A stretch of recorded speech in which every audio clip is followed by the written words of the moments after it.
Chapter 10. Love is a choice. How can we speak each other's love language when we are full of hurt, anger, and resentment over past failures? The answer to that question lies in the essential nature of our humanity. We are creatures of choice. That means that we have the capacity to make poor choices, which all of us have done.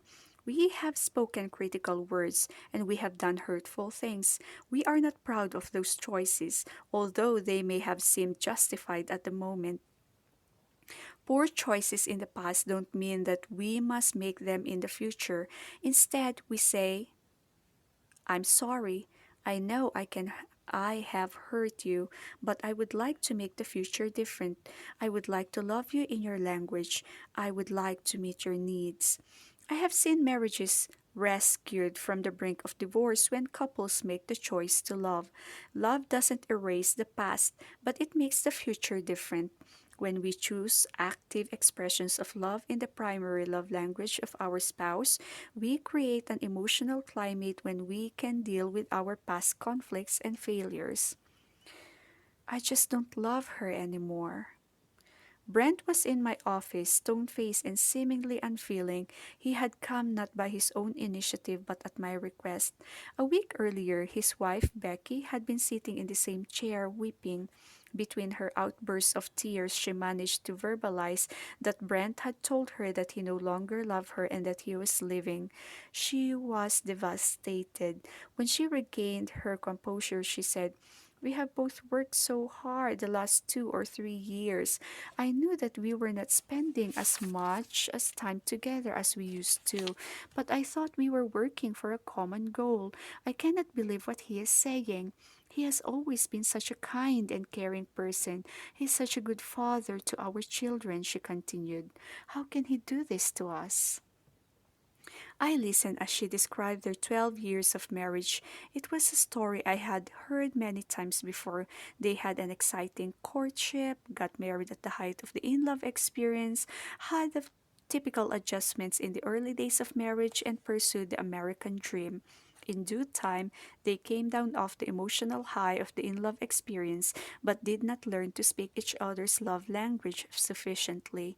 She had lived with a love tank only half full for the last 7 years, but she had received enough expressions of love to make her think that everything was okay. However, his love tank was empty. I told Becky that I would see if Brent would talk to me. I told Brent on the phone.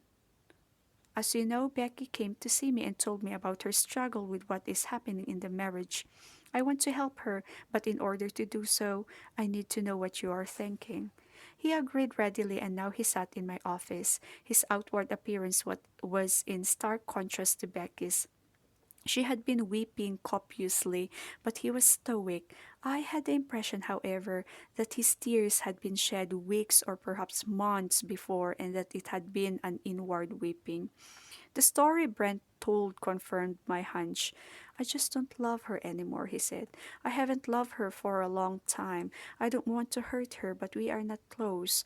Our relationship has become empty. I don't enjoy being with her anymore. I don't know what happened. I wish it were different, but I don't have any feelings for her." Brent was thinking and feeling what hundreds of thousands of husbands have thought and felt through the years. It's the "I don't love her anymore" mindset that gives men the emotional freedom to seek love with someone else. The same is true for wives who use the same excuse. I sympathize with Brent, for I have been there. Thousands of husbands and wives have been there, emotionally empty, wanting to do the right thing, not wanting to hurt anyone, but being pushed by their emotional need to seek love outside the marriage. Fortunately, I had discovered in the earlier years of my own marriage the difference between the in love experience and the emotional need to feel loved. Most in our society have not yet learned that difference. The in love experience that we discuss in chapter 3 is on the level of instinct. It is not premeditated. It simply happens in the normal context of male female relationships. It can be fostered or quenched, but it does not arise by conscious choice. It is short lived. usually 2 years or less, and seems to serve for humankind the same function as the mating call of the Canada goose. The in love experience temporarily meets one's emotional need for love. It gives us the feeling that someone cares, that someone admires us and appreciates us. Our emotions soar with the thought that another person sees us as number one, that he or she is willing to devote time and energies exclusively to our relationship. For a brief period, however long it lasts, our emotional need for love is met, our tank is full, we can conquer the world. Nothing is impossible. For many individuals, it is the first time they have ever lived with a full emotional tank, and the feeling is euphoric. In time, however, we come down from the natural high back to the real world. If our spouse has learned to speak our primary love language, our need for love will continue to be satisfied. If, on the other hand, he or she does not speak our love language, our tank will slowly drain and we will no longer feel loved. Meeting that one need meeting that need in one's spouse is definitely a choice. If I learn the emotional love language of my spouse and speak it frequently, she will continue to feel loved. When she comes down from the obsession of the in love experience, she will hardly even miss it because her emotional love tank will continue to be filled.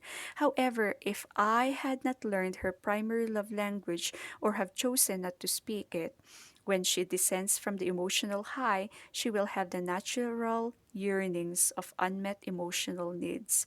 After some years of living with an empty love tank, she will likely fall in love with someone else, and the cycle will begin again.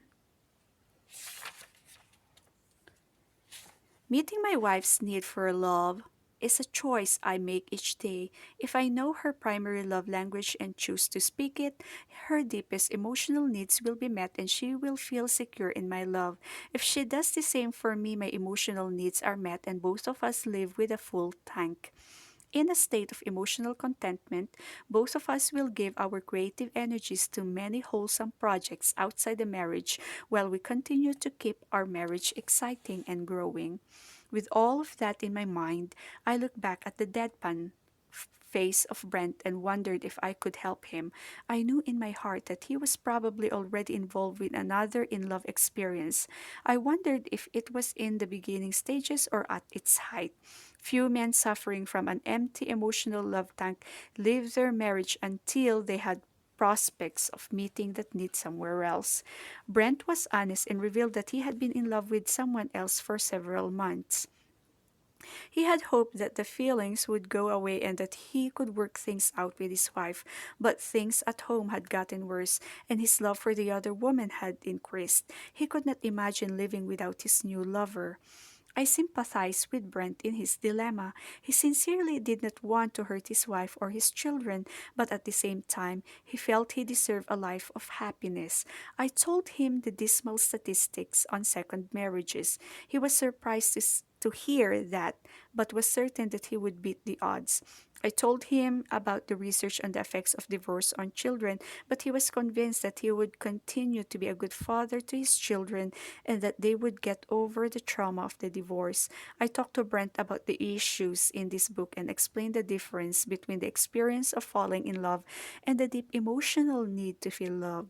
I explained the five love languages and challenged him to give his marriage another chance. All the while, I knew that my intellectual and reasoned approach to marriage compared to the emotional high that he was experiencing was like pitting a BB gun against an automatic weapon.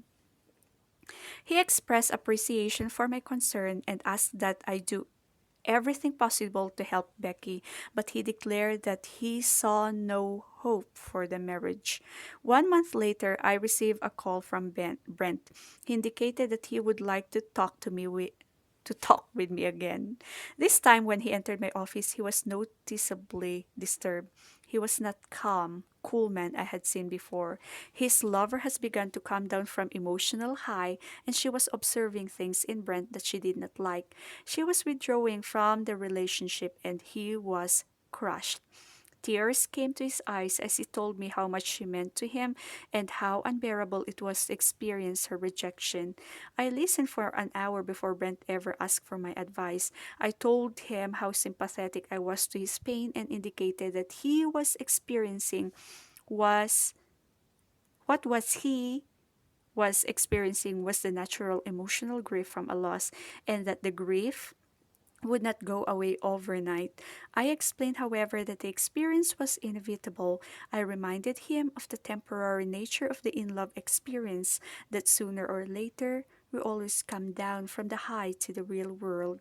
Some fall out of love before they get married, others after they get married. He agreed that it was better now than later. After a while, I suggested that perhaps the crisis was a good time for him and his wife to get some marriage counseling.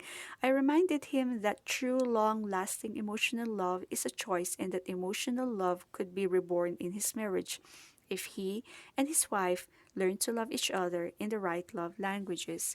He agreed to marriage counseling, and 9 months later, Brent and Becky left my office with a reborn marriage. When I saw Brent 3 years later, he told me what a wonderful marriage he had and thanked me for helping him at a crucial time in his life. He told me that the grief over losing the other lover had been gone for more than 2 years. He smiled and said, "My tank has never been so full, and Becky is the happiest woman you are ever going to meet." Fortunately, Brent was the benefactor of what I call the disequilibrium of the in love experience. That is, almost never do two people fall in love on the same day, and almost never do they fall out of love on the same day. You don't have to be a social scientist to discover that truth.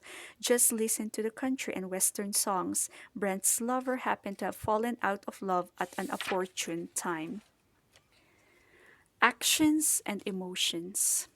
In the 9 months that I counseled Brent and Becky, we worked through numerous conflicts that they had never resolved before. But the key to the rebirth of their marriage was discovering each other's primary love language and choosing to speak it frequently. What if the love language of your spouse is something that doesn't come naturally for you? I am often asked this question at my marriage seminars, and my answer is so. My wife's love language is acts of service. One of the things I do for her regularly as an act of love is to vacuum the floors. Do you think that vacuuming floors come naturally for me?